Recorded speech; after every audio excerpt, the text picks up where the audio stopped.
Hello, and welcome to the ADGM Think series, where we explore what leaders across the financial market really think.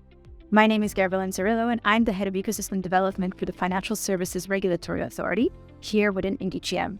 And I'm so happy to be joined today with Marc Wesselink. Is that how I pronounce your last name? Yes, sir, you do it in one go, so it's excellent. Is it good? Is it not? Yeah, no, it's My Dutch is shaky, but it's good. So, Marc, you co-founded VentureRock, which is your current venture building studio initiative program, all in one wonder child in 2018. Yeah. But before that, you have about 20 years of experience building and investing in a wide variety of startups.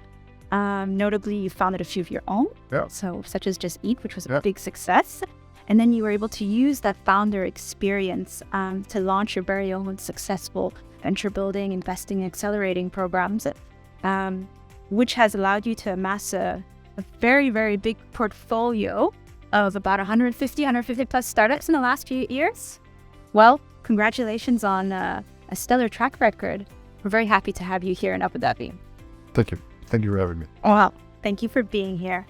Now, because you have such a strong experience and so many years of experience working with early stage founders and early stage startups, I really wanted to, delve into that specific space and ask you, does it make sense at the moment in this market to be investing in early stage startups? It's such a tumultuous time.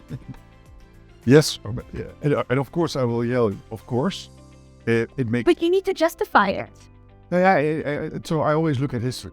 Okay. And if you look at the current big companies in the top 10, top 15 worldwide, they are all founded equal to times like that. I think I've seen a nice little chart being shown across the LinkedIn where they show amazing names and suddenly, appeared during dips in...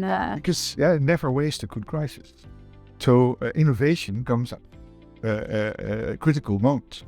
And we believe that it's now perfect time to invest in early stage companies, but in a different way than we've done in the past 30 years, throwing spaghetti at the wall and see what sticks.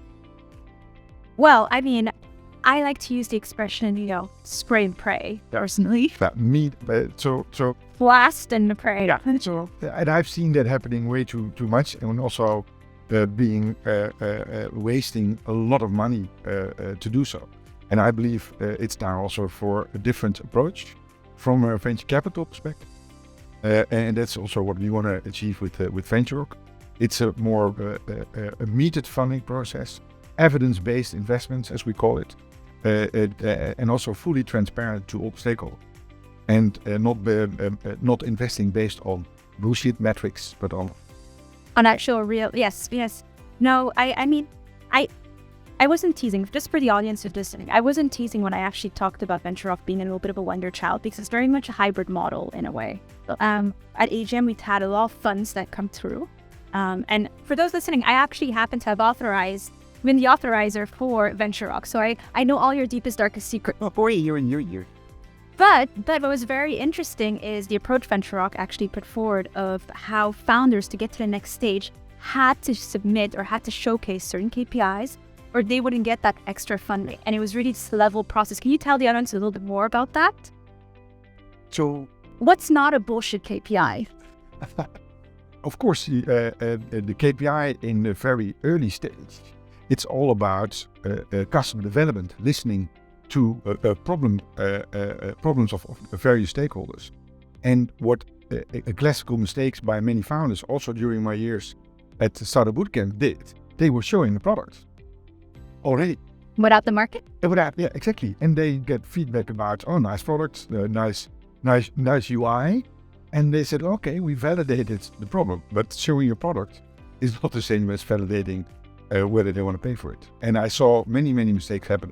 So the first phase where we're investing is what we call phase A, first step of Steve Blank's epiphany, 4 steps of epiphany. That's very simple. Do your research on the market, but especially also the problem stakeholders, and not building anything. And once you have signed a proof of concept, yeah, and also they want to pay for it, then you start building. But what happens in a classical model, I want to have a first investor. The first investor says, okay, show me something, and then they start building. And then it's already a product bias, not a problem bias. Interesting point.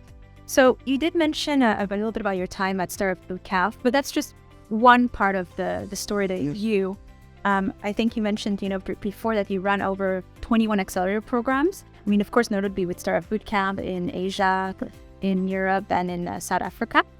Now, in the last few years, I mean, I remember in 2016, 2017, 2018, 2019, we had really good accelerator momentum. I think people were very excited to be part of these programs and they felt it to be very valuable. And they still are, but I do feel that the zeitgeist has changed. And is it that accelerator models fit a situation, fit a context at that moment? And maybe they don't fit it today? How you've evidently evolved past the accelerator model. Yeah. Why is that? So I think the zeitgeist was a little bit about corporates wanted to start working with startups, and they were sponsoring also a lot of accelerator programs.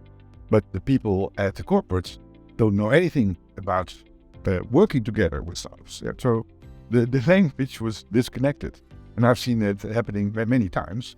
And also a joke came out of it. A POC is the sound of hitting the ground when it fits.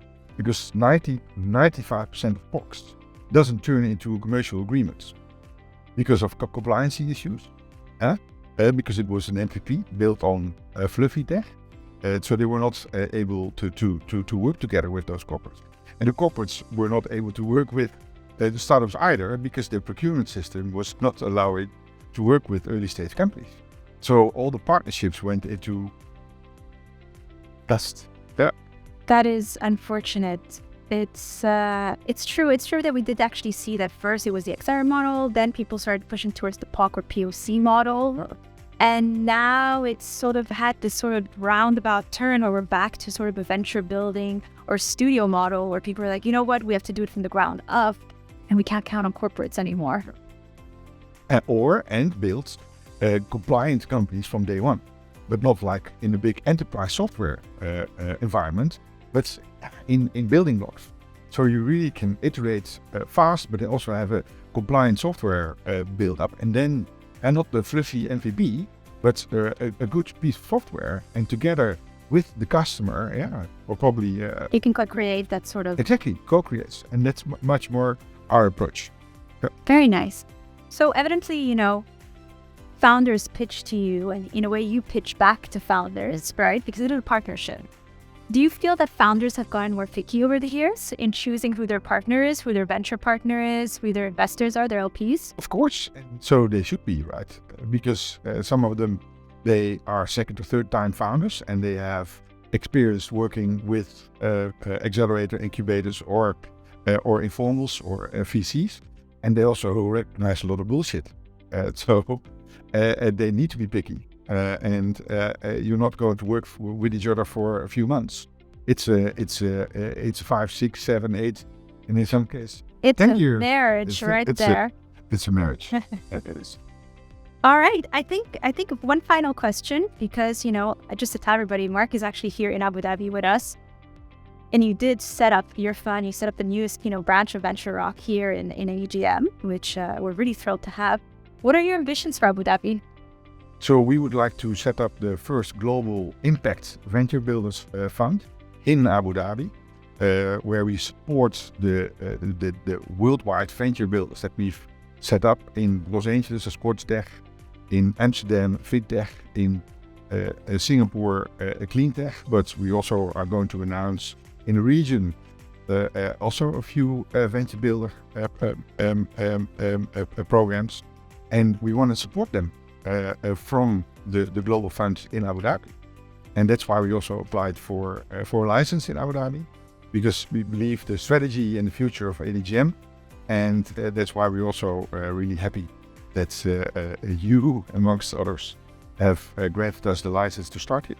Thank you. Well, we're very happy to have you.